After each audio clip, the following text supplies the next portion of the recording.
চলো এগিয়ে যাও, কিন্তু ম্যাপে দেখতে যেও না তুমি কত দূর এগিয়েছো, তাহলে আবার পিছিয়ে পড়বে।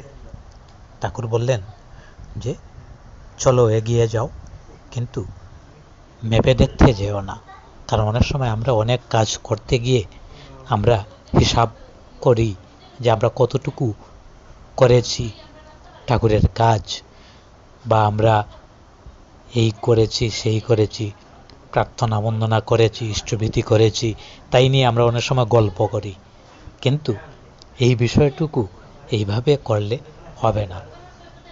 তাই কাজ করতে হবে, কি হয়েছে বা কতটুকু হয়েছে বা কতটুকু আমি করতে পেরেছি, এটার হিসাবটুকু আমি যেন না নিতে পারি।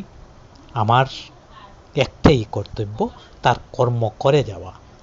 তাই আমি কোনো কিছু হিসাব করতে যেন না যাই। সব পরম দয়াল জানে যে আমি কতটুকু করতে পেরেছি এবং কি করতেছি। এই হিসাবটুকু ঠাকুর পরম দয়াল তিনি জানেন।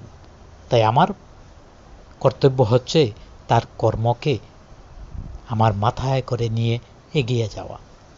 তখনই আমার মঙ্গল। কারণ কোনো কিছুর হিসাব করতে গেলেই দেখবেন আবার পিছনের দিকে আবার চলে যেতে হবে। তাই ইষ্টকর্ম করতে কখনো হিসাব নিকাশ নিয়ে করতে হয় না, কারণ এটা কোনো হিসাবের জিনিস নয়। তাই ইষ্টকর্ম যাই করা যায় ততই মঙ্গল, এবং এটার কোনো হিসাবের বাহিরে।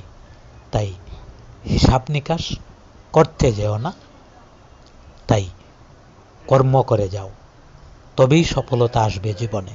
জয় গুরু।